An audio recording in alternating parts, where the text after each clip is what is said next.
let's talk about the Los Angeles Rams. So far, this team has been one of the biggest shock teams in the NFL. They're 2-2, and they're making a lot of good moves. Now, I want a lot of people to realize this. They are a very young football team. Yes, they have good veterans like Matthew Stafford and Aaron Donald. Amazing veterans, may I add that. But they're very young. You have guys like Puka Nacua, who's a rookie. You have Kyron Williams, who's very young. You have a lot of young players around this roster, and it's mixed in with a few veterans. They have looked good so far considering the circumstances. Now, when they go out and they can protect Matthew Stafford, he has looked very good. He's making those crazy throws again, and he has great throw power with this team. He hasn't missed a step. And Puka Nacua has stepped in, and he's been wide receiver 1 while Cooper Kupp has been out dealing with a hamstring injury. And Cooper Kupp will be back sooner than later to play with this team. So imagine how the offense is going to look when Cooper Kupp comes in with Puka Nacua. The only thing I do worry about is that Puka Nacua may not see the same opportunities because Cooper Kupp is coming back, and we know that Matthew Stafford loves him some Cooper Kupp. Same with Sean McVay. But you can also look at it on the other side of the coin as well. He may get even more opportunities for a simple fact. He's not going to be facing the roll coverage right now because teams are already trying to double team Puka Nacua. You're going to have to give him more separation, or Cooper Kupp's going to come in on the back end, and he's going to give you a lot of problems. So that's going to be very fun to see when Cooper Kupp be able to come back and play with this team. And the running game has been very solid as well. When they trade away Cam Akers, I love that move. Cam Akers was not having the best season with this team, and he was always the guy that was on the trade block, didn't want to play with the Rams anymore. They were going back and forth with that. But you get a guy like Kyron Williams. He's been very good. He's averaging 4 yards a carry, has 5 rush touchdowns in the seasons, and he has 245 rushing yards as well. He has been a very good running back for this team. It just comes down to the offensive line. That's it.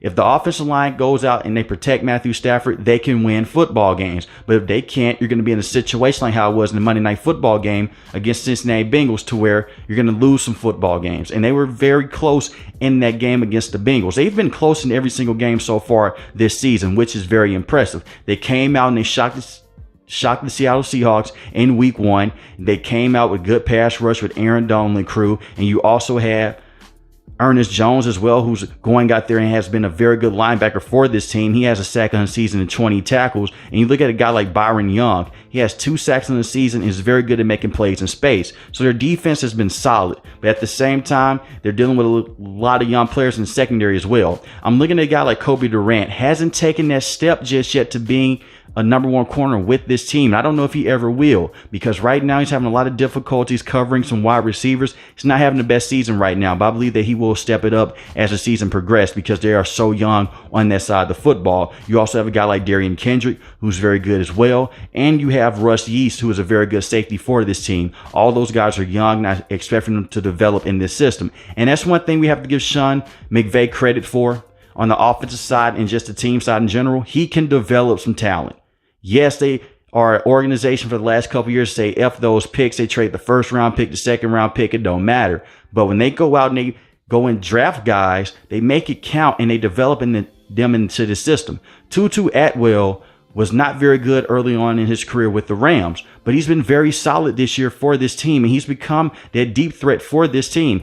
I still think there's a lot of room for him to grow and to develop, and I hope they stick with him because he could be a guy that can take the top off the defense while Cooper Kupp and Puka Nacua are taking care of things underneath. And look at what Puka Nacua did against the Indianapolis Colts. Yes, the Rams had them dead to rights, and the Colts made a comeback and they went to overtime.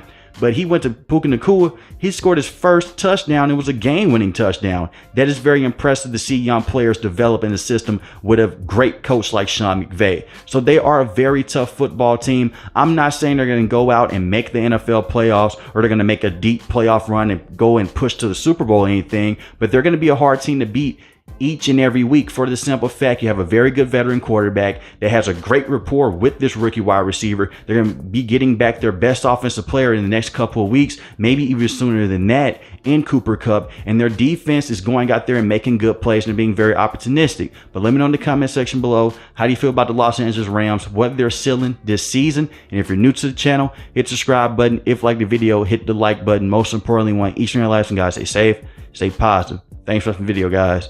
Peace.